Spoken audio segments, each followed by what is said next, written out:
పాలమూరుపై BJP focus పెట్టిందా? తెలంగాణలో అధికారం కోసం పాలమూరును ఎంచుకుందా? మొన్న మోదీ, నిన్న అమిత్ షా పాలమూరు నుంచి పోటీ చేస్తారనే ప్రచారం వ్యూహంలో భాగమేనా? రాష్ట్ర కార్యవర్గ సమావేశాలు పాలమూరులో నిర్వహించడం వెనుక ఆంతర్యమేమిటి? త్వరలోనే అమిత్ షా పాలమూరు పర్యటన ఉందా? ఈ ప్రశ్నలన్నింటికీ సమాధానాలు తెలియాలంటే ఈ స్టోరీ చూడాల్సిందే.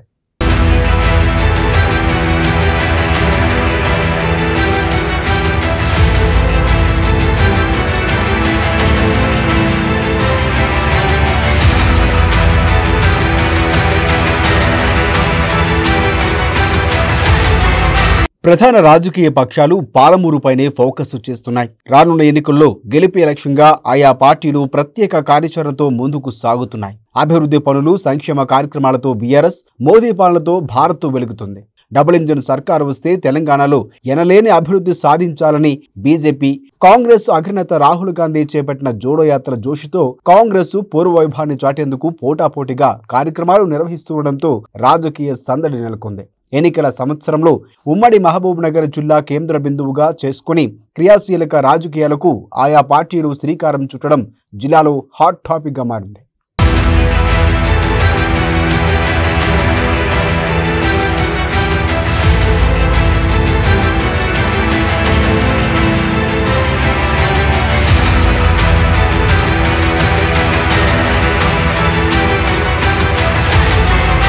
వెనుకబడిన జిల్లాగా దేశంలోనే పేరుగాంచిన పాలమూరు ఇప్పుడు రాజకీయాలకు కేర్ ఆఫ్ అడ్రస్ గా మారింది. ప్రస్తుతం తెలంగాణ రాజకీయాలు పాలమూరు చుట్టూ తిరుగుతున్నాయి. ప్రధాన రాజకీయ పార్టీలు పాలమూరుపై ఫోకస్ పెట్టాయి. ప్రస్తుత రాజకీయాల్లో ఏదో ఒక సెంటిమెంట్ తో అధికారం చేజిక్కించుకునేందుకు రాజకీయ పార్టీలు ప్రయత్నిస్తున్నాయి. అలా బీజేపీ ఈసారి తెలంగాణలో అధికారం సాధించేందుకు ప్రధాని నరేంద్ర మోదీ, అమిత్ షా ఎవరో ఒకరు తెలంగాణ నుంచి పోటీ చేస్తారనే ప్రచారాన్ని కూడా ప్రజల్లోకి తీసుకువెళ్లేందుకు ప్రయత్నం చేపట్టారు. మొన్న మోదీ పేరు, నిన్న అమిత్ షా పేరును తెర మీదకు తీసుకువచ్చారు.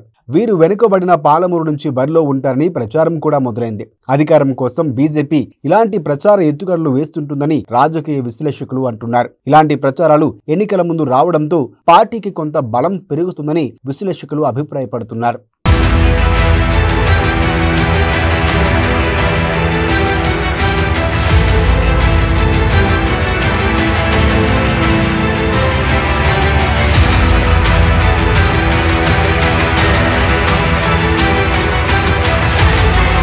పాలమూరు జిల్లా వ్యాప్తంగా బీజేపీ చూసేందుకు బలంగా కనిపిస్తూ ఉన్నా క్షేత్రస్థాయిలో అంటే అసెంబ్లీ నియోజకవర్గాల వారీగా చూస్తే బలహీనంగానే కనిపిస్తోంది.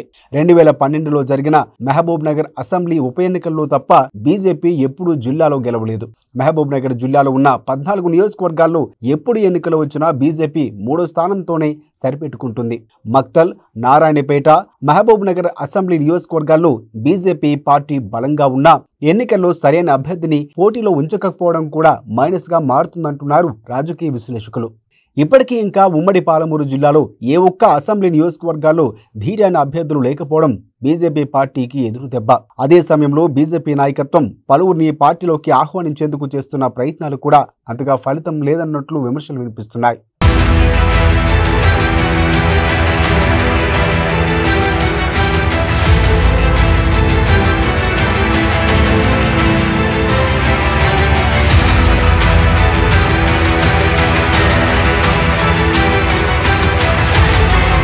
కొల్లాపూర్ మాజీ మంత్రి జూపల్లి కృష్ణారావును పార్టీలో చేర్చుకునేందుకు రాష్ట్ర పార్టీ కృషి చేస్తూ ఉన్నా గతంలో డీకే ఉన్న కాంగ్రెస్ లో ఉన్న సమయంలో జూపల్లితో ఉన్న విభేదాలు కారణంగానే ఆయన పార్టీలో చేరేందుకు వెనకంజ వేస్తున్నారు. పార్టీలో ఇప్పటికే మాజీ ఎంపీ జితేందర్ రెడ్డి గ్రూప్ రాజకీయాల మూలంగా పార్టీలో కొత్తవారు చేరేందుకు సుముఖంగా లేరన్న మాట వినిపిస్తోంది. అదే సమయంలో ఉమ్మడి జిల్లాలో పార్టీలో ఉన్న గ్రూప్ రాజకీయాలకు ప్రోత్సహించకూడదని పార్టీ అధిష్టానం గట్టిగానే నిర్ణయించినట్లు కూడా తెలుస్తోంది. ఇవన్నీ కాకుండా పార్టీని ఒక్క తాటిపైకి తెచ్చేలా బీజేపీ రాష్ట్ర కార్యవర్గ సమావేశాలు పాలమూరులోనే నిర్వహించాలన్న నిర్ణయానికి రాష్ట్ర బీజేపీ నాయకత్వం వహించింది. ఈ నిర్ణయానికి రావడంతో అందులో భాగంగానే పాలమూరులో 2 రోజుల పాటు కార్యవర్గ సమావేశాలు నిర్వహించినట్లు తెలిసింది. ఈ సమావేశాల్లో కేంద్ర రాష్ట్ర నాయకులు పాల్గొనడంతో తెలంగాణ రాష్ట్రంపై బీజేపీ నాయకత్వం ఫోకస్ పెట్టినట్లు స్పష్టంగా తెలుస్తోంది.